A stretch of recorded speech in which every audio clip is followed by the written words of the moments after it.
जय हिंद साथियों, मैं प्रबंधक इशारुद्दीन अहमद शाह, ग्राम हबड़ा, पोस्ट सतबड़िया, थाना पयागपुर, जिला बहराइच। मेरा कॉन्टेक्ट नंबर है 7379690525। साथियों, आप लोगों को मैं अपने इस ज्ञान विज्ञान 16 यूट्यूब चैनल के माध्यम से कुछ ऐसी बात बताने जा रहा हूँ जिस बात को आज तक आप लोगों ने ना तो किसी किताब में पढ़ा होगा और न ही आपने कहीं देखा होगा और न ही सुना होगा। आप ये भी सोच रहे होंगे सर कौन ऐसी बात बताएंगे जिसे ना तो मैंने पढ़ा है, ना सुना है और ना देखा है। किंतु मैं आप लोगों को बता दूं, आज हम आप लोगों को यह बात जो बताएंगे अध्यात्म दुनिया से है। अध्यात्म की ना तो कोई किताब होती है और ना ही कोई इसे देख सकता है, ना ही पढ़ सकता है। इसे कहते हैं आसमानी ज्ञान या आत्म उत्पन्न हुई बात होती है। साथियों, हम जो बात बताएंगे आप लोगों को बुरा बहुत लगेगा, हिंदू को भी बुरा लगेगा, मोहम्मदन को भी बुरा लगेगा, ईसाई को भी बुरा लगेगा, क्रिश्चियन यानी यहूदी को भी बुरा लगेगा और जो गुरुदेव के मानने वाले हैं उनको भी बुरा लगेगा। और आप लोग जैसे ही पूरा वीडियो देख लेंगे हमारे पास तुरंत शिकायत लेकर चले आएंगे और मुझसे सब लोग नाराज हो जाएंगे और पूछेंगे इसका आप सबूत दीजिए, तो मैं इसका सबूत भी नहीं दे पाऊंगा। क्यों? क्योंकि जो सबूत उसी की चीज का होता है जो कहीं पर लिखा कोई देखता है या कहीं पर कोई चीज सुनता है। लेकिन आज जो मैं बात बताऊंगा न इसे हमने और न ही आपने, न कोई ने लिखा देखा होगा, न ही सुना होगा, न ही पढ़ा होगा, न ही देखा होगा। साथियों, समय को न लेते हुए मैं आप लोगों को बता दूं कि मैं ठहरा एक सामाजिक व्यक्ति, धार्मिक भी हूँ, नैतिक भी हूँ, आध्यात्मिक भी हूँ और मेरे चैनल पर स्वास्थ्य, समाज, शिक्षा से संबंधित चीज़ें ही डाली जाती हैं। साथियों, मैं हिंदू, मुस्लिम, सिख, ईसाई सभी लोगों के प्रोग्राम में जाता हूं और सबका सत्कार और सम्मान करता हूं, सबको एक नज़र से देखता हूं।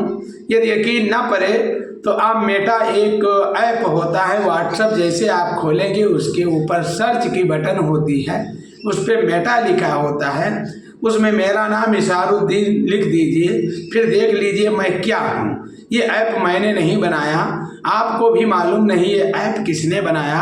बड़े बड़े ही साइंटिस्ट लोग जानते हैं ये ऐप किसने बनाया और वो ऐप अपने विषय में भी खोज कर देख लीजिए कि आपको जैसा बता रहा है आप वैसा हैं कि नहीं हैं, और वैसे ही मेरे विषय में है। तो ये हो गई मेरी बात। अब सुनिए अपनी बात।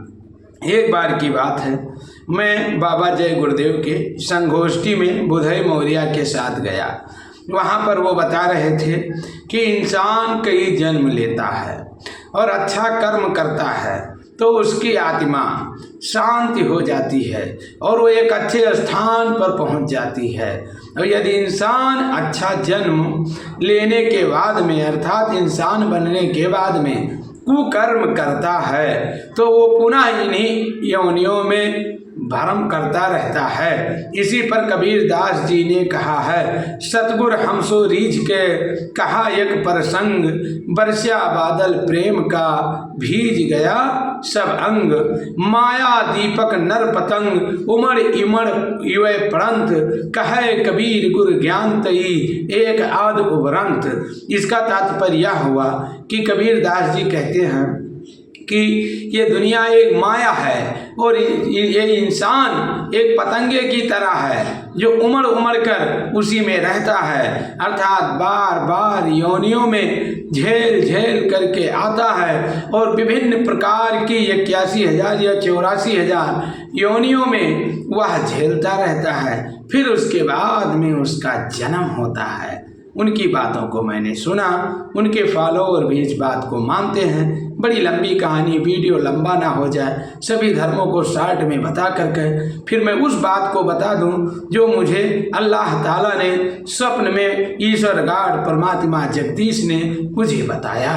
क्या वो बात मुझे ईश्वरीय शक्ति से मिली, सही है या गलत है, आप खुद डिसीजन ले सकते हो, क्योंकि आत्मा परमात्मा का अंश है और आपके अंदर भी आत्मा है। आप भी एक इंसान है, माइंड है, दिमाग है, आप खुद स्वयं बुद्ध हो, क्योंकि आपके पास बुद्धि है। अपने विवेक से पता लगाना कि मेरी बात सत्य है कि असत्य। यदि सत्य मालूम पड़ेगी तो कमेंट में लिखना सत्य है, और यदि असत्य मालूम पड़े तो कमेंट में लिख देना गलत है। मैं वीडियो को लाइक शेयर सब्सक्राइब करने को नहीं कहूँगा, हाँ सब्सक्राइब कर दोगे तो आपको ऐसे ही वीडियो मिलते रहेंगे। यदि मेरी बात पसंद आएगी तो अपने मित्रों में इस वीडियो को शेयर कर देना, और लाइक मर्जी होगा करना, मर्जी होगा नहीं करना। साथियों, और एक बार की बात है, हमारे यहाँ बगल में हमारे कोचिंग सेंटर से लगभग 200 मीटर की दूरी पर दीपदान उत्सव मनाया जाता है। इसको बुद्ध जी के अनुयायी मनाते हैं। इसमें वो बता रहे थे कि इंसान जो होता है वो ऐसे ही प्रकृति से बन जाता है, न किसी यौन में जन्म लेता है और न मरने के बाद में वो जाएगा। तो ये चीज़ भी आपने सुना होगा। और भी बता दूं, एक चीज़ आपने सुना होगा, जो इस्लाम धर्म के फॉलोअर हैं वो इन सब बातों को झूठ मानते हैं, नकारा साबित करते हैं। वह बताते हैं कि उनकी कुरान हदीस कहती है कि जब इंसान पैदा होता है, अच्छा कर्म करता है तो वो स्वर्ग में जाता है, और गलत कार्य करता है, जो काम अच्छा नहीं करता है, रोजा नमाज हज ज़कात कलमा पर कायम नहीं रहता है, वो नरक में जाता है। जैसे करनी वैसे ताता, तो काहे नरक जात पछताता। ये इस्लाम धर्म के लोगों का कहना है। मैं किसी धर्म की ठिठोली नहीं ले रहा हूँ, अपनी बात बता रहा हूँ। आपको ये बताना है कि मेरी बात सही है या गलत। सुनते जाइए वीडियो को, इसके मत करना प्लीज़। सुनिए, ऐसी वीडियो आप कहीं भी ना सुने होंगे, ना देखे होंगे, ना शायद पाएंगे। अतः सौभाग्य से हमको मिला तो मैं आपको अपने इस ज्ञान विज्ञान 16 यूट्यूब चैनल के माध्यम से दे रहा हूँ। फिर देखिए भैया, तमाम लोगों के मुँह से मैं ये भी सुना हूँ कि आप अच्छा कर्म करोगे तो फिर इंसान बनोगे, गलत कर्म करोगे तो जानवरों का जन्म होगा, और इससे पहले सुअर के योनि में जाने के बाद में इंसान का जन्म होता है, ये भी कहा गया है। साथियों, इन सब चीज़ों को मैं सुनता हूँ, हिंदू मुस्लिम सिख ईसाई सब की बातों को, और फिर मैं बड़े ही अचंभे में पड़ गया, भ्रम में पड़ गया, दुविधा में पड़ गया कि मुझे डाउट हुआ किसका धर्म सही है, किसकी बात गलत है। मोहम्मद कहते हैं ना किसी का जन्म होता है और ना होगा, आत्मा को ईश्वर ने दिया है और ये आत्मा डायरेक्ट स्वर्ग या नरक में जाएगी, और मीजान होगा, कयामत का दिन होगा, नेकी बदी जोखी जाएगी, जैसी करनी होगा वैसे जगह पर वो चला जाएगा। और बाबा जय गुरुदेव के अनुयायी कहते हैं कि अच्छा कर्म करोगे तो इंसान बनोगे, और इंसान बनने के बाद में बुरा कर्म करोगे तो दुनिया में 84,000 योनियां हैं, उन्हीं योनियों में आप भ्रम करोगे। और हिंदू लोग कहते हैं कि जन्म होगा, इंसान का अवतार होता है, इंसान जन्म लेता है, अच्छा कर्म करेगा।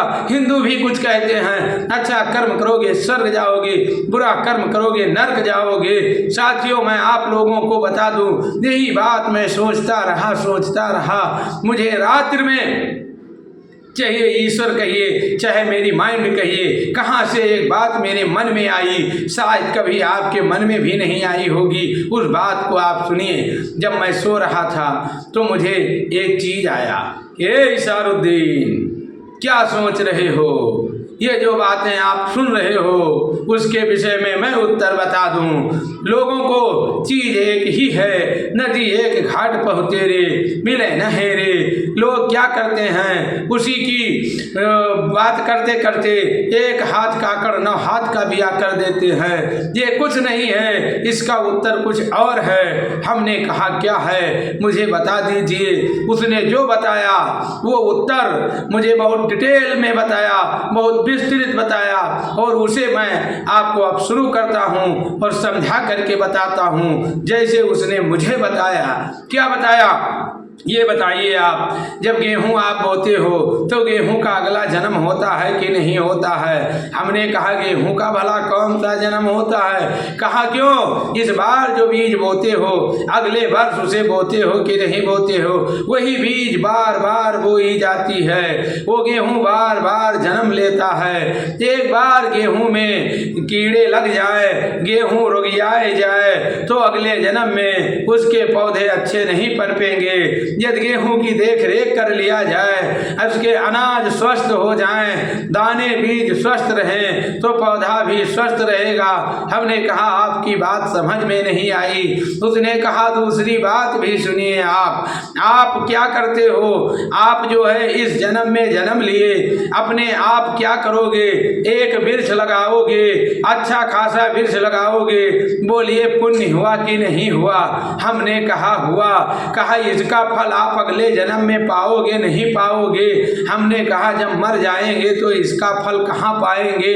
कोई मुसलमान होगा, कोई हिंदू होगा, वो तोड़कर प्रसाद चढ़ाएगा, कोई मिलाद सुन करके उसका तबर्रुक करेगा तो हम पाएंगे। किंतु जो बौद्धिस्ट हैं, जो नास्तिक हैं, वो तो इसे चढ़ाएंगे नहीं। और जो हम लोगों में 24 नंबर के लोग होते हैं वो फातिहा दिलाएंगे नहीं तो हम उसे कहाँ पाएंगे? तो इसका फल मुझे नहीं मिलेगा। ये भी आपकी बात गलत है। कहा तो ये गलत नहीं है, ये सही है। कहा क्यों सही है? कहा देखिए, जब आपने आम के वृक्ष को लगाया तो आप जब दुनिया से कूच कर जाओगे तो आप चले जाओगे, अगला आपका जन्म होगा, आपके बच्चों के रूप में आपका बच्चा वह फल खाएगा।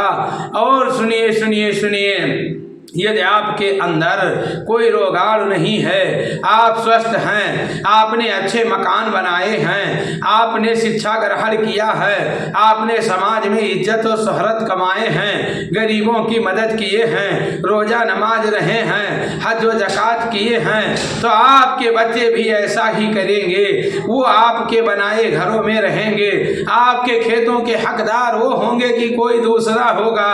हम कहे वो ही होंगे। कहा वही आपका अगला जन्म है, फिर उसका अगला जन्म होगा। यदि वह बच्चों का परवरिश करता है, देख रेख करता है, अच्छा इंसान है, तो उसके बच्चों का जन्म होगा।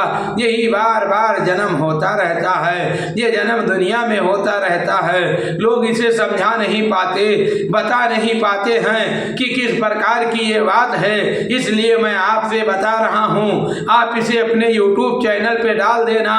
और भी उसने बताया, सुनते जाइए सुनते जाइए। उसने बताया जो जो चीज़ दुनिया की बुराइयों को देखते जाइए और मन में गौर फिक्र करिए। क्या कभी आपने किसी धर्म की किताब में लिखा देखा है, या किसी के मन बमुख से आपने सुना है, या किसी यूट्यूब गूगल टीवी चैनल पे आपने देखा है? सुनते जाइए सुनते जाइए। उसने कहा यदि आप स्वस्थ रहेंगे तो आपके बच्चे स्वस्थ होंगे, आप सुंदर स्मार्ट हृष्ट पुष्ट रहेंगे तो आपके बच्चे भी सुंदर स्मार्ट हृष्ट पुष्ट रहेंगे। और आप समाज में इज्जत और शोहरत कमाया है तो आपके बच्चे भी इज्जत और शोहरत कमाएंगे। यदि आपके बच्चे कुछ गलत करते हैं तो उनकी आने वाली नस्लें गलत कलंक का शिकार हो जाएंगी, उनका जन्म बेकार हो जाएगा। है इशारुद्दीन, ये क्या सोच रहे हो? ये कहने वाले कहते हैं वही आप सोच रहे हो। वो कहते हैं जब किसी का बच्चा मर जाता है तो कहते हैं इसकी करनी अच्छी नहीं थी इसीलिए मर गया, इसके माता पिता की करनी अच्छी नहीं थी इसीलिए मर गया।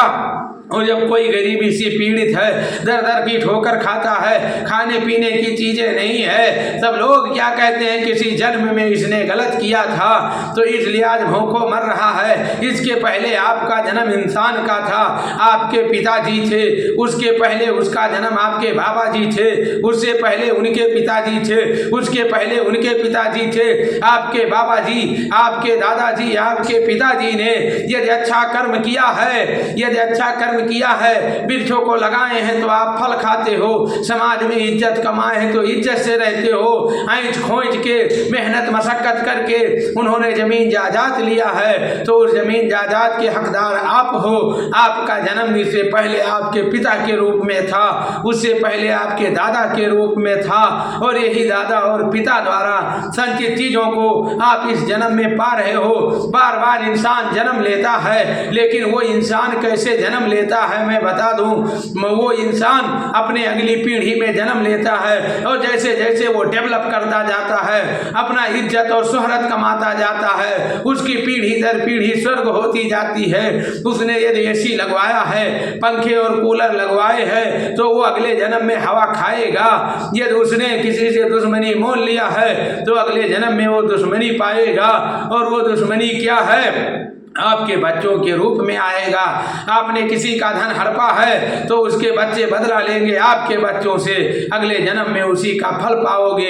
यही कहते हैं अगले जन्म में अच्छा मैंने किया था तो आज सुख भोग रहा हूँ, अगले जन्म में गलत किया था तो मैं दुख भोग रहा हूँ। आपके पिताजी ने यह मांस मदिरा दारू और मेहारू के चक्कर में अपने धन प्रॉपर्टी को सब बर्बाद कर दिया होगा तो आपके बच्चे भी बर्बाद हो जाएंगे।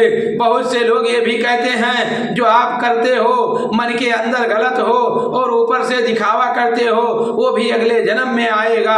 साथियों मैं बता दूं, आप लोग क्या करते हैं, पहले से दिखावे में अच्छे रहते हैं, अंदर से गड़बड़ रहते हैं, वही परवरिश बच्चे पाते हैं। तब बहुत से लोग कहते हैं ये क्या हुआ, क्या हुआ, आम के जगह पर ये बांस कहाँ से उगाया, जिसके माता पिता इतने योग्य थे वो गलत क्यों हो गए। किसी के बच्चे, उनके माता पिता क्या करते हैं, पुलिस है, दरोगा है, घूस पात लेते हैं, उनके बच्चे क्या होते हैं, निकम्मे निकल जाते हैं। यही तो उनका अगला जन्म है, वो वृद्ध होते हैं, अपने बच्चों के चाल चलन को देख करके बड़ी ही दुखी होते हैं।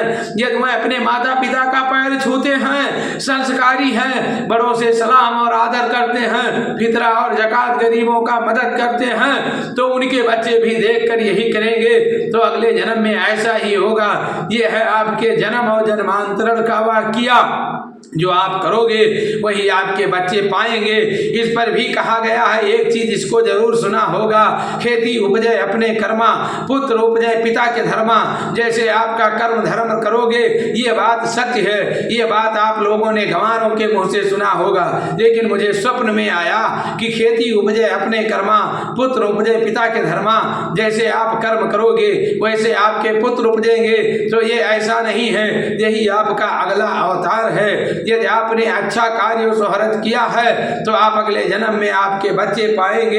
यदि आप चोरी किए हैं तो आपके बच्चे चोर के बच्चे कहलाएंगे, अर्थात आप अगले जन्म में चोर का नाम पाएंगे। साथियों यही आपका जन्म है। इसके पहले साइंटिस्ट भी कहती है, इसे भी आप लोगों ने पढ़ा होगा, जो 10वां के ऊपर पढ़े हैं, साइंस को विधवत पढ़े हैं, वो गूगल यूट्यूब पर पा जाएंगे। उसमें जो कहा गया है 84,000 योनियों को झेल करके तब इंसान का जन्म होता है, वो यही है कि एक ही कोशिका से इंसान करोड़ों कोशिका से बनता है, एक ही कोशिका का विघटन होता है, एक ही कोशिका माता और पिता के 23 जोड़े बनते हैं, 22 गुणसूत्र मिल करके 44 बनते हैं, और एक एक गुणसूत्र जो अनुवांशिक लक्षण को आगे ले जाता है। इस प्रकार 46 गुणसूत्र अर्थात 23 जोड़े गुणसूत्र होते हैं। यही एक कोशिका जब विखंडित होती है, यही एक कोशिका से दुई कोशिका, दुई कोशिका से चार कोशिका, ऐसे ऐसे करके बहुत सी कोशिकाएं, हे इशारुद्दीन सुन लेना, अपने फॉलोअरों से, अपने अनुयायियों से बता देना, ये कोशिका का जो विघटन होता है इसी को मैंने बताया था। और लिखने वालों ने किताब में लिख दिया कि 84,000 बार कोशिकाएं टूटती हैं तो आपका जन्म होता है। उन्होंने बता दिया कि ये क्या है, 84,84,84,000 बकते हैं, ये उनका जन्म नहीं होता है, ये भ्रूण में होने वाली प्रक्रिया है, इसे वैज्ञानिक से जाकर के मिले। दूसरी चीज उन्होंने ये भी बताया, अभी देखिए मैंने फिर एक ऐसा प्रश्न पूछा जिसका उत्तर उन्होंने बताया, आप दंग रह जाएंगे। इस बात को पहले विराम होने दो, वीडियो देखते रहो, वीडियो पर बने रहो। उसने ये भी मुझसे बताया कि कहते हैं इसके पहले आपका जन्म इंसान का होने से पहले आप बहुत कष्ट में थे, और मैंने एक प्रवचन में सुना, कहते हैं सुअर का जन्म था। सुअर से मतलब मुराद है बहुत ही गंदगी से। जब कोई इंसान बड़ा ही गंधैला होता है तो लोग गाली देते हैं, एकदम सुअर हो। यदि कोई व्यक्ति पढ़ा लिखा जाहिल गंवार की तरह होता है, अर्थात पढ़े लिखे भी हो और जाहिल गंवार की तरह रहे, या पढ़े लिखे ना हो तो लोग कहते हैं एकदम आप गधे हो। तो वो जब माँ की यौन में होता है तो उसके अंदर वो शिद्दत होती है, वो उसके अंदर बहुत ही कष्ट होता है, उसके अंदर कोई उजियाला प्रकाश नहीं होता है। तो इस पर नात शरीफ भी है, आप नजर अली मौलवी से सुन लीजिए। तो उसने जो जो बताया मैं बता रहा हूँ, वो बता रहे थे कि उसके अंदर बहुत सी ज़्यादा खमियाँ होती हैं, वो आत्मा उसके अंदर बहुत तड़पती और चिल्लाती है। उसके बाद में जब इंसान का जन्म होता है तब वो समझ लीजिए कि स्वर्ग में आ गया, अर्थात इंसान है तो वो समझिए स्वर्ग आ गया, उसके अंदर ही नरक था। और जब बाहर निकलता है बार बार वो स्वर्ग और नरक का भ्रमण करता है, यौन के अंदर कष्ट झेलता है, हाथ पैर मारता रहता है और कोशिकाओं का विखंडन होता है, उसी के अंदर 84 लाख बार उसका जन्म होता है। और उसके बाद में दुनिया में इंसान का रूप धारण करता है, लेकिन बताने वाले बता नहीं पाते हैं। आप स्पष्ट रूप से बता देना, आप स्पष्टवादी हैं कि शरीर के अंदर एक कोशिका से करोड़ों कोशिकाओं को बनने में 84 लाखों हजारों बार उसको टूटना पड़ता है, वही होता है उसका जन्म। और सुअर का जन्म मत बोले, क्योंकि उसके अंदर वो गंदगी और शिद्दत होती है, वही उल्टा लटका रहता है, वही होता है उसका सुअर का अवतार। और इंसान जब बनता है तो वो जब बनता है और जैसा कर्मी करता है उसके बच्चे वैसा फल भोगते हैं, यही होता है उसका अगला जन्म। लेकिन उसे ऐसे गलत अल्फाजों से ना बताया करे कि ऐसा जन्म होता है ऐसा, अन्यथा कोई उसी से पूछे कि आप पहले सुअर का जन्म लिए थे तो उसे बड़ा ही दुख होगा। तो साथियों, मैंने उनसे पूछा कि मेरे बाप दादा, इस टॉपिक को पूर्ण सुनिए, बहुत ही अच्छा है। मैंने पूछा मेरे बाप दादा बताते हैं पहले हम लोगों के पेट में दर्द होता था, कोई बीमारी आ जाती थी, कोई मुश्किल आ जाती थी तो हम साधु संत फकीर बाबा के पास जाते थे, वो हमारे हाथों को पकड़ते थे और मर्ज को बता देते थे। और वो ये ऐसा भी होता था कि वो एक झाड़ फूंक कर राख दे देते थे, उसे हम खा लेते थे, अच्छा हो जाते थे। लेकिन आज के डेट में क्या हो गया कि इन बाबाओं ने ठगना शुरू कर दिया, विज्ञान क्यों आगे चला गया। और मैं बता दूं, इसे सुनते जाइए, ये प्रश्न मैंने उससे पूछा जो मुझे रात्र में आकर के ज्ञान दिया। उससे मैंने पूछा ये भी बताइए कि आज के डेट में डॉक्टर ही भगवान क्यों बन गया। उसके पास जाइए, दवा देता है, खा लीजिए, अच्छा हो जाइए। झाड़ फूंक के पास आप जाते हैं, उनका फायदा क्यों नहीं होता है। उसने कहा सुनो सुनो सुनो, ये आपकी बात सत्य है, ये बात मैं मानता हूँ। पहले जमाने के जो बाबा फकीर साधु थे वो ब्रह्मचारी होते थे, दिल के बहुत अच्छे होते थे, वो भगवान होते थे, उन्हीं का रूप होते थे, वो कुछ भी उठा कर दे देते थे, आपका मर्ज ठीक हो जाता था। लेकिन वो आप व्यभिचारी हो गए, वो गलत रास्ता पकड़ लिए। लेकिन जो एक डॉक्टर की तैयारी करता है, अपनी पूरी जिंदगी उस तैयारी में लगा देता है, जैसे रामचंद्र 14 वर्ष के लिए वनवास पिता के कहने पर चले जाते हैं, उनका नाम इतिहास में आज अमर हो गया, मर्यादा पुरुषोत्तम कहलाए। ठीक उसी प्रकार से उन्होंने क्या किया, उनके माता पिता स्कूल में छोड़ दिए, वह दुनिया की सब भोगो विलास को छोड़ करके अध्ययन में लग गए। उन्होंने जो है क्या किया, आध्यात्मिक दुनिया तो नहीं पढ़ा लेकिन अध्ययन जरूर किया। वह अपनी जवानी तैयारी में लगा दिए, दुनिया की कोई सुख सुविधा नहीं देखे, किसी और विचलित नहीं हुए, तब जा करके उन्हें हम दिव्य शक्ति देते हैं और वह एक डॉक्टर बनते हैं। साथियों, ये बाबा लोग ढोंग करते हैं, गांजा पीते हैं, नशा करते हैं, लेकिन कभी डॉक्टर गांजा नशा नहीं करता। वो सोकर उठ करके सबसे पहले वो क्या करता है, मालिक को याद करता है, अगरबत्ती जलाता है, नहाता है, व्यायाम करता है और वो मरीजों को एक ईश्वर का प्रसाद समझ करके बड़ी ही चाव और लगन के साथ दवा करता है। इसीलिए मैंने अपनी शक्तियां बाबाओं की जगह पर मैंने डॉक्टरों को दे दिया। एक ऐसा दिन आएगा डॉक्टर इसे बिजनेस बना लेंगे और वो दिन दूर नहीं है, 100 साल 200 साल बीतने दीजिए, क्या होगा, ये जो डॉक्टर हैं बिजनेस बता देंगे और बाबाओं के जो अहंकार व्यभिचार था वो ये डॉक्टर करने लगेंगे। फिर मैं शक्ति लौटा दूंगा, उस शक्ति को साधु संतों में लौटा दूंगा और जो साधु संत उसे क्या करेंगे, अपने ऊपर ले लेंगे और अपने शक्ति को उज्ज्वलित करेंगे, फिर प्रकाश वापस करेंगे, उन्हीं से लोगों का उद्धार होगा। और ये वक्त है, कयामत आने वाली है, अभी ऐसा कुछ भी नहीं है। दुनिया बहुत बड़ी है, बहुत अनंत है, अभी इसका उम्र करोड़ों वर्ष है, अरबों वर्ष है, उसका कुछ अंश गुजरा नहीं है। ये ना कलयुग ना सतयुग, ये सब दुनिया के पाखंडे हैं। मैं आपको बता दूं, ये कलयुग है, करते रहिए तो कुछ मिलेगा, नहीं करोगे नहीं मिलेगा, क्योंकि लोग आलसी हो जाएंगे। इसीलिए करने की बात छेड़ी गई है। मैंने उनसे पूछा, बहुत ही अच्छी लास्ट पॉइंट बताने जा रहा हूँ, मैंने उनसे पूछा कि आप ये बता दीजिए कि डॉक्टरों से फायदा होता, साधु संतों से फायदा नहीं होता, लेकिन आज भी कुछ ऐसे साधु संत हैं जो अपनी इस आध्यात्मिक दुनिया को जगाए हुए हैं और उन्हीं के इतने करनी और करतूत उनके अच्छे हैं कि उन्हीं की बदौलत ये दुनिया चलती है। और फिर भी उनसे भी भला नहीं होता जब तक दवा आप नहीं लेते हो। इसीलिए लोग अब धर्म कर्म को छोड़ करके नास्तिक हो रहे हैं, ईश्वर को भूल रहे हैं। उसने कहा, सुनिए सुनिए, एक ऐसी टाइम लाएंगे जैसे धर्म कर्म में विलिप्त लोग इस मार्ग पर चलते हैं, जब ज्यादा लोग इधर चलने लगेंगे तब उनको फिर हम वापस करेंगे।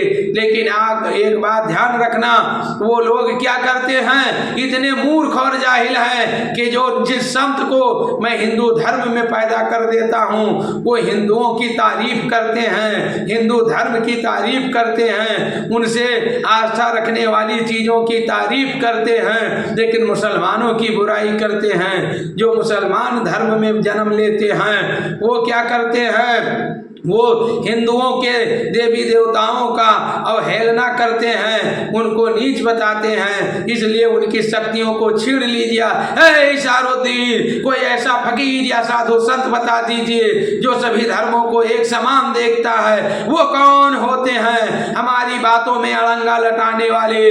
जब मैंने आज तक पानी सबके खेत में बरसाया, हवा मैंने सबको बराबर दिया, हाथ कान नाक सबको बराबर दिया और सब कुछ मैंने बराबर अच्छा दिया, सब कुछ बढ़िया बढ़िया दिया, एक तरफ से एक समान दिया, फिर भी वह असमानता क्यों करते हैं। उन्होंने कुरान को मुसलमान का क्यों बताया, रामायण को हिंदुओं का क्यों बताया। वो बहुत ही पाखंड है, जिसको तुम जितना अच्छा देखते हो वो उतने ही बुरे हैं। इसलिए हम लोगों ने उनसे मुंह मोड़ लिया है। जब तक उनके अंदर पहले साधु संत थे तो ये मालूम नहीं होता था किस जात के हैं, लेकिन आजकल जात पात भर गई।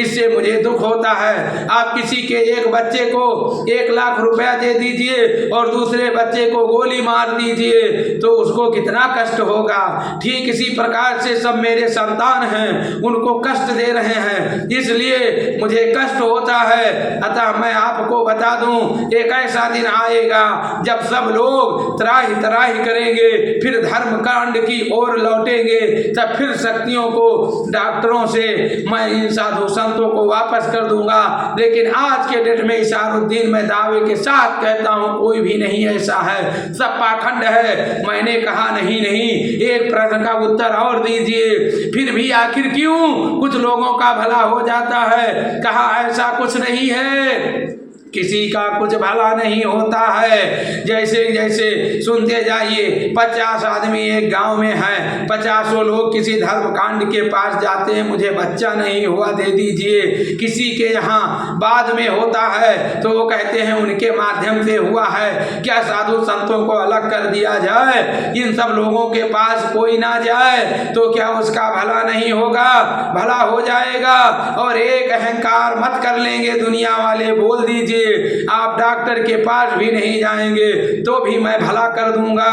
वो जाते हैं अपने दान दक्षिणा पैसा दे देते हैं, उनके कष्टों को मैं हर लेता हूँ। लेकिन ऐसा नहीं है, डॉक्टरों पर भी अपूर्ण विश्वास ना करें, वो सब करता धरता मैं हूँ। वो लोगों को साधना पर, उनके तपस्या पर मैंने उनको महान बना दिया है और उनकी रोजी उन लोगों के हाथों में लिख दिया है। फिर मैंने एक ठोस सवाल पूछा, इसको आप सुन करके दंग रह जाएंगे।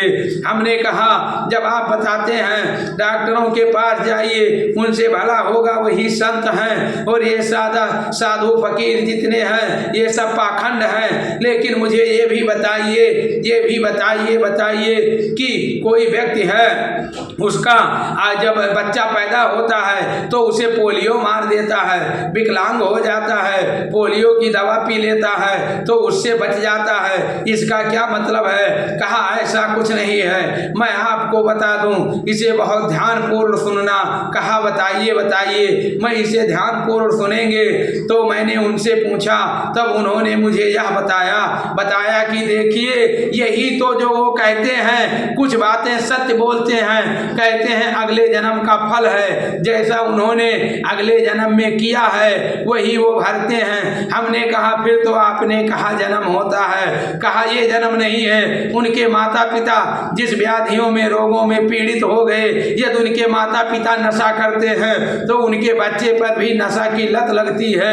इसलिए सभी समाज वालों को सुलझाने की, उलझने की नहीं, सुलझने की जरूरत है, सबको सुधरने की जरूरत है। और ये आपस में लड़ बैठते हैं, दूसरों पर इल्जाम लगा देते हैं, सब इतनी चालाकी करते हैं कि मेरा तो इच्छा कहता है मैं इनसे मुंह मोड़ लूं, क्योंकि इसमें अच्छा कोई नहीं है। चाहे साधु हो या डॉक्टर हो, चाहे पुलिस हो, सब इस समय लूटपाट में पड़े हुए हैं। किंतु मैं केवल डॉक्टरों को ये शक्ति इसलिए प्रदान कर रखा हूँ क्योंकि वो घोर तपस्या करते हैं और वह सर्च करते हैं, खोज करते हैं, इसीलिए उनको मैंने कुछ शक्तियाँ दे दी हैं। लेकिन जो मुझ पर अटूट विश्वास करेगा उसे कहीं जाने की जरूरत नहीं है। मैंने कहा नहीं, ये बात गलत है, क्योंकि जो पोलियो की दवा नहीं पिलाता है उसके बच्चे विकलांग पैदा होते हैं। अब कोई कहे मैं ईश्वर पर अटूट विश्वास कर लूं तो ऐसा क्या होता है? उसने कहा नहीं, इसका उदाहरण आप भी सुन लीजिए।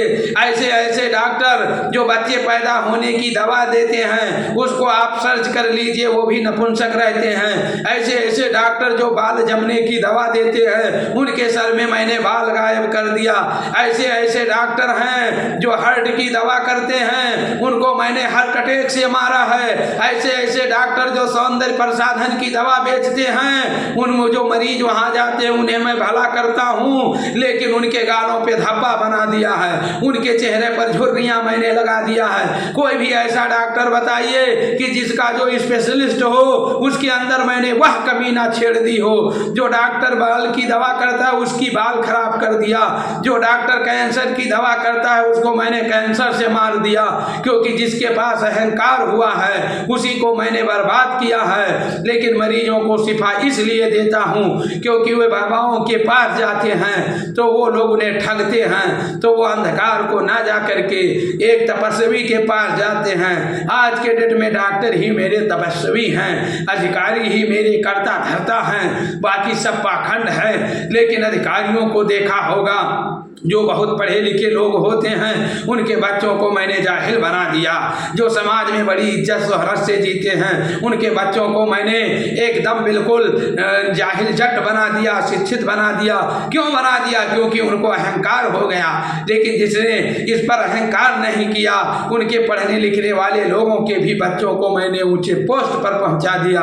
तो सभी लोगों से जा करके बता दीजिएगा कि वो क्या करें, और हम आपको फिर किसी दिन मिलेंगे और आपके मन में जो हलचल पैदा होगी उसे मैं बताएंगे। और इसारुद्दीन आप इस बात को समाज को बता देना। और उन्होंने बताया कि आपको अगले माह में इसी तारीख को मिलेंगे और ऐसी ही बात बताएंगे जिसे वीडियो पर डाल देंगे। और आप इसारुद्दीन धोखा मत करना, यदि लोगों को नहीं बताते हैं या कोई इस वीडियो को देखता है उसे बुरा लगेगा तो कमेंट में लिखेगा, यदि अच्छा लगेगा तो कह देना बहुत सही, और यदि आपको कोई गाली देना चाहता होगा तो बोल देना कमेंट में गाली लिख देगा, क्योंकि उससे आपका उद्धार हो जाएगा।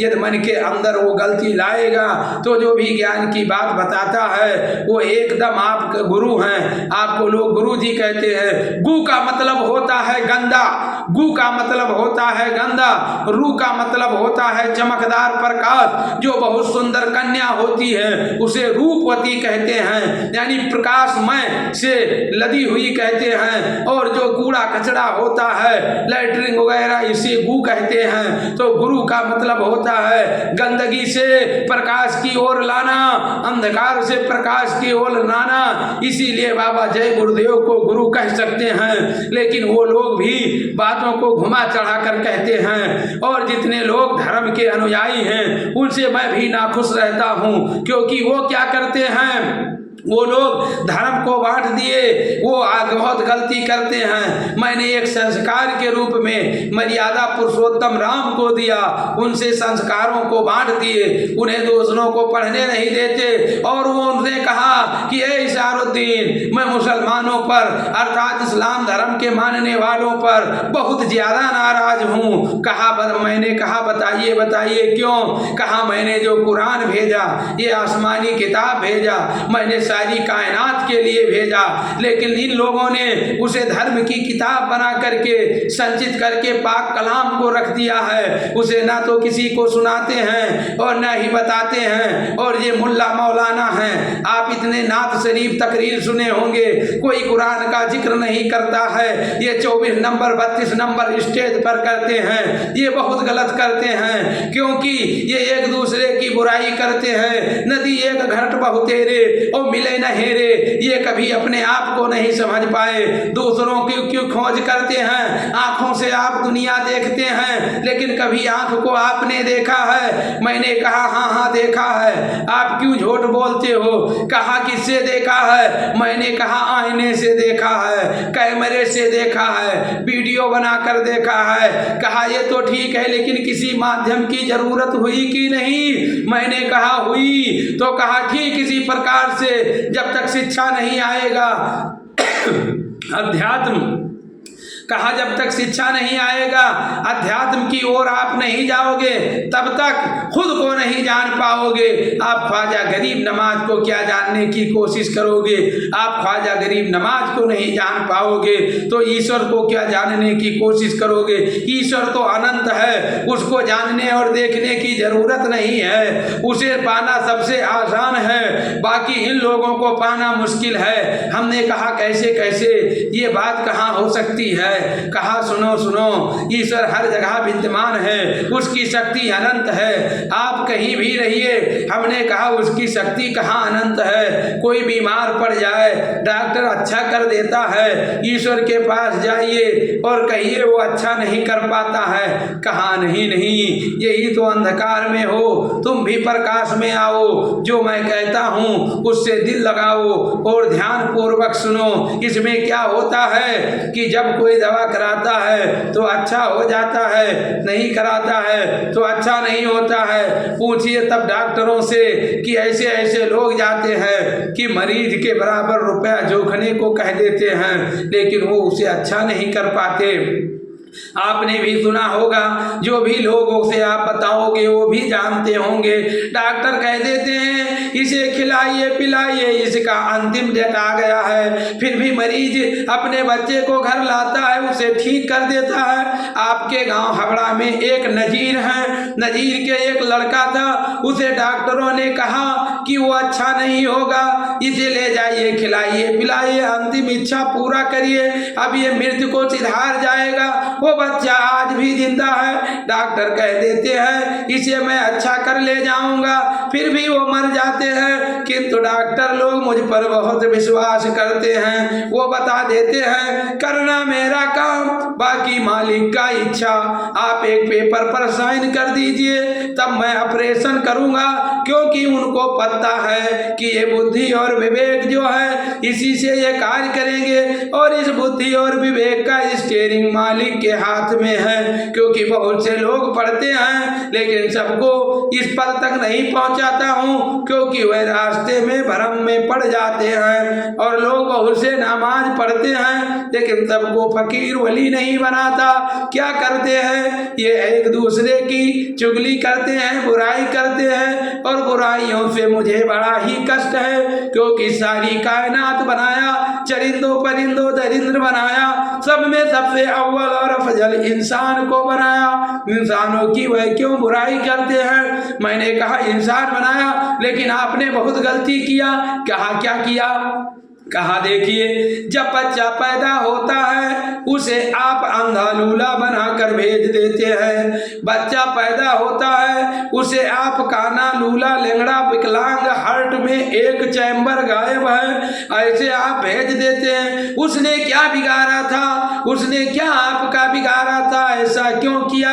कहा यही तो उनके करनी का फल है। उन क्या करते हैं, बच्चे जब पेट में माँ के गर्भ में रहते हैं उसे मारने की कोशिश करते हैं, उसके लिए वह गर्भ निरोधक दवा खिलाते हैं, उसी का मैं रिजल्ट दे देता हूँ। उनके बच्चे अधपके पैदा हो जाते हैं, उनको तब पश्चाताप होता है कि मैंने ईश्वर की सृष्टि को मारना चाहा, लेकिन देखिए क्या हुआ कि वो पैदा हुआ और उसका फल मैं भुगत रहा हूँ। तो हत्या जब उन्होंने करने की कोशिश की अपने खुद ही बच्चे की, लेकिन कर नहीं पाए, फिर भी वो आया, उसे ऐसा बनाया कि वो खुद सोचे यही मेरा अगला जन्म है और वे मेरे करने का फल है। मैंने कहा गरीबों को इतना बीमार करते हो और अमीरों को इतना सुख देते हो। कहा नहीं नहीं, ये आपकी भूल है, डूल के धोल सुहाने होते हैं। जिस गरीब को मैं जैसी नींद आनंद देता हूँ, कोई अमीर वैसा चैन नहीं पाता है। आप लोग बड़े पद पोस्ट के लिए लड़ते हो मरते हो, लेकिन उसमें ऐसी कोई मजा नहीं है जो गरीबी में मजा है, वो अमीरी में मजा नहीं है। किंतु ध्यान रहे, उससे सुविधाएं तो प्राप्त होती हैं। पैसे से आप बिस्तर खरीद सकते हो किंतु नींद नहीं खरीद सकते हो। पैसे से आप सुंदर हो सकते हो लेकिन आकर्षण नहीं बन सकते। पैसे से किताब खरीद सकते हो लेकिन पढ़ नहीं सकते। सब कुछ पैसा नहीं होता है। और ये 99 के 100 के चक्कर में तो सब हैं। जो गरीब है 99 पैसा रखे है, वो उसे 1 रुपया करना चाहता है। जो 99 रुपया रखे है उसे 100 का पत्ता बनाना चाहता है। जो आदमी 99 लाख रखे है वो करोड़पति बनना चाहता है। सब में लालच कूट कूट कर भर गई है। ये लालच जब तक दिल से नहीं जाएगी, मानवता नहीं आएगी, तब तक वो सभी लोग कष्टों में रहेंगे। आप मत सोचना कि मोदी कोई औरारी पुरुष है, उसे मैंने बहुत चीजों से नवाजा है, वो बड़ा ही मजा काट रहा है। हम लोग बड़े ही कष्ट में हैं। उसके दिल से पूछिए, वो रातों दिन आपके लिए परेशान रहता है। रातों दिन वो सोचता है कौन सी योजना विकास कर दूं जिससे मेरी जनता खुश हो जाए। उसके अंदर इतनी लालच आ गई है कि वो एक बार प्रधानमंत्री बना, वो बार बार बनने को सोचता है, उसे इसके अंदर मानवता गायब हो गई। वो ये नहीं सोचता है कि मेरे अलावा कोई और बने, वो सोचता है ऐसा मैं कर्म कर दूं, इतिहास में अमर हो जाऊं। वो खुद के लिए मरता है, वो सेल्फिश है। वो प्रधानमंत्री बना, दूसरे बार किसी को नहीं बनाया, वो अपना ही सब कुछ रहना चाहता है। फिर दूसरी बार जैसे ही नहीं उसने बनाया, मैंने उसके चेहरे की चमक को अपने हाथों से हटा लिया, उसकी चमक को गायब कर दिया, और वो धीरे धीरे इतना बदनाम कर दूंगा, बदनाम हो जाएगा। जिसके अंदर एक बार मैं पद दे देता हूँ, वो दूसरे को देने को नहीं सोचता है, वो लालच में पड़ जाता है, अपना ही नाम इतिहास में अमर करने को सोचता है। मोदी दिन रात सोचता है जनता की कितनी मैं सेवा कर दूं, मैं इतिहास में अमर हो जाऊं। अखिलेश और राहुल की कितनी बुराई कर दूं ताकि वो इतिहास में बदनाम हो जाएं। जब किसी का कोई बुराई करता है मेरे नजरों से हटता है, क्योंकि मैंने कुरान में, हदीसों में ये चीजों को साबित करवा दिया है कि सबको माफ कर देंगे, लेकिन बुराई करने वालों को कभी माफ नहीं करेंगे। ध्यान रखना, जीवन में किसी की बुराई नहीं करना, किसी की निंदा नहीं करना, किसी को कुछ मत कहना, क्योंकि सबका करता धरता मैं हुए हूँ। एक तो मंच है, वहां पर स्टेज है, तुम लोग एक कठपुतली की तरह कार्य करते हो, रिमोट तो मेरे हाथ में है, फिर भी ये सब क्या करते हैं। ये सब बातें चल ही रही थी। फिर उसने बताया, बहुत सी चीज़ों को बताया, वीडियो लंथी हो जाएगी, लेकिन फिर अगले बार जब मुझे ऐसी कोई बात प्राप्त होगी तो कुछ दिन के बाद में मैं उस वीडियो को डालूंगा। यदि ऐसी बात मुझे प्राप्त नहीं होती है तो जो अधूरी बात है उसे मैं डालूंगा। मैं इशारुद्दीन अहमद साहब, प्रबंधक IAS पब्लिक स्कूल शाहपुर, हफड़ापुर, सतकड़िया थाना प्रयागपुर, जिला बहराइच। मेरा मोबाइल नंबर है 7379690525 7379690525। साथियों, मैंने जो कुछ भी बात बताई है आप लोगों को कड़वी लगी हो, बुरी लगी हुई हो तो मुझे माफ़ कर दीजिए। ये मैंने ना तो कोई किताब में पढ़कर बताया है, और ये किताब को, ये चीज़ को ना मैंने यूट्यूब पर देखा है और ना ही मैंने किसी से सुना है। कुछ बातें मैंने समाज में सुनी थी, उन्हें जोड़ कर इसमें 50% मैंने बनौटल बताया है। और खुदा कसम बताता हूँ, ईश्वर की कसम खा करके बताता हूँ, उससे बड़ा कोई कसम दुनिया में नहीं है। इसमें से जो 50% बातें हैं वो मुझको सेल्फ मिली है। खुदा कसम बताता हूँ, इससे बड़ा मैं किसी का कसम नहीं खा सकता हूँ। 50% मैंने बातों को सुन करके, जोड़ करके अपने दिमाग से बताया है, और 50% बातें इसमें आध्यात्मिक दुनिया से जो मुझे प्राप्त हुआ है, एकाएक मेरे मन में ये विचार आया है, मैंने सोचा है, उस चीज को बताता हूँ। और ये विचार कब आया है? दीपदान उत्सव सुनने के बाद में ये विचार आया है, क्योंकि वो लोग एकदम धर्म से दूर कर रहे हैं और आप लोग उतने ही छठ करके धर्म के पीछे मर रहे हैं। तो उसी पर मैं सोच ही रहा था कि क्या मैं भीम आर्मी में चला जाऊं, क्या मैं नास्तिक हो जाऊं, क्या मैं हिंदू हो जाऊं, क्या धर्म कांड में रहूं, इस्लाम धर्म सबसे बड़ा है, कौन धर्म सबसे बड़ा है। यही बातों को सोच करके मैं सोचता रहा, तब ये ज्ञान मुझे प्राप्त हुआ है, और जो मुझे मिला है वो लोगों तक पहुंचाना चाहता हूं, क्योंकि लोगों के पास इतना समय नहीं है। आज के डेट में रोटी कपड़ा मकान के लिए दौड़ पड़ रहे हो, इतनी महंगाई है कि लोग आध्यात्मिक दुनिया में ध्यान दे नहीं रहे हैं। नमाज पढ़ रहे हैं तो सर सजदे में है, मन दगाबाजी में है, कहते हैं ऊपर दयु हैं, नीचे कयु हैं, मिलावट है सीना, हलावत है कमर। इलेक्शन में कहते भैया इनका वोट दियो, बहुत बढ़िया नेता है, हमारे बिटिया मरे परी रही तब 10,000 दे के दवाई किहिन, इन्हीं का जितायो भयवा हमें नेता कब न पई हो। तो इस प्रकार से सब छल और कपट मन के अंदर कूट कर भरते हो। इसीलिए मैं नाखुश हूँ, बहुत चीज़ों को मुझे ज्ञान प्राप्त हुआ। मैं लगभग 3 बजे रात्रि को सोया और लगभग 5 बजे रात तक, यानी 2 घंटे, जब तक अजान नमाज का नहीं हुआ ये चलता रहा। साथियों, लगभग घंटे 2 घंटे तक चला हुआ वीडियो ये 45-46 मिनट में कैसे पूर्ण हो। अतः इसे मैं दूसरे पार्ट में डालूंगा। और जो यदि मुझे ज्ञान 2-4 दिन में मिलता है तो मिलता है, अन्यथा 1 माह पर बोले हैं देने के लिए, वो मिलेगा तो मैं बताऊंगा, अन्यथा दूसरे पार्ट में चीज़ों को बताऊंगा। यदि किसी को बुरा लगेगा तो मैं भी आपके जैसा एक इंसान हूँ, माफ़ कर दीजिएगा। और ये मत मुझसे कहिएगा इसे साबित कर दीजिए। मैंने इसमें 50% बातें जो अध्यात्म से पाया बताता हूँ, ना मैंने लिखा देखा, ना पढ़ा देखा, ना सुना है। आप सोचते हैं बनौटल है तो ईश्वर को आप मानते हैं, चाहे हिंदू हो चाहे कोई भी हो, ईश्वर को मानता है। और जो नास्तिक है प्रकृति को मानते हैं, उसकी कसम खाकर कहता हूँ मैंने ये सारी बातों को बनौटल नहीं बताया। आधी बातों को मैंने सुना है, देखा है, पढ़ा है, और आधी बातों को मैंने जो मुझे ज्ञान मिला दोनों को जोड़ करके बताया हूँ, ताकि आपके समझ में बैठे।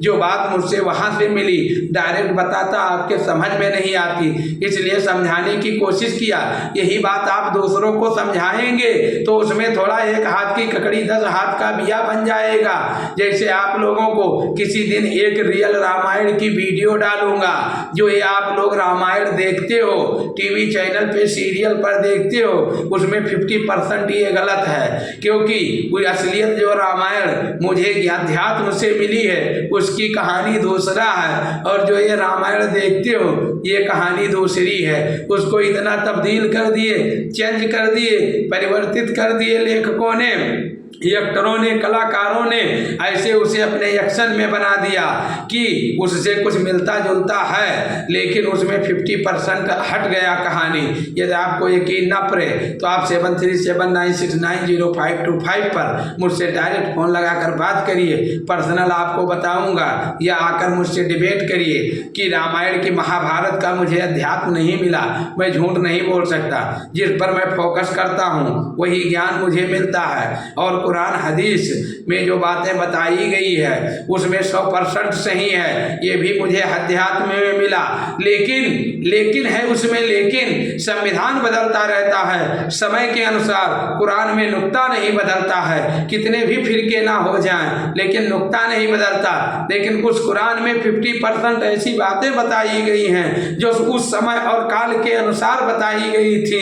लेकिन आज के जो द्योतक हैं, उल्मा हैं, उसको परिवर्तित नहीं करते हैं, उसके व्याख्यान को अलग करके और पार्टियां बनाते हैं। ये नहीं बताती हैं कि किस बात को किस समय बताई गई थी। इस इस्लाम धर्म की बात को अगले वीडियो में डाल करके फिर आपको बताएंगे कि आज में और पहले में इस्लाम धर्म में क्या अंतर था, और ये जो भारत में जितने भी पीर फकीर आए, ये जितने भी विदेशी आए, वो किस मकसद से आए और वो कैसे थे, सबकी ज्ञान मुझे प्राप्त है। उसे मैं आपको अगले वीडियो में डालूंगा। तो जो इस्लाम धर्म के नाम से वीडियो आएगा उसमें बताएंगे।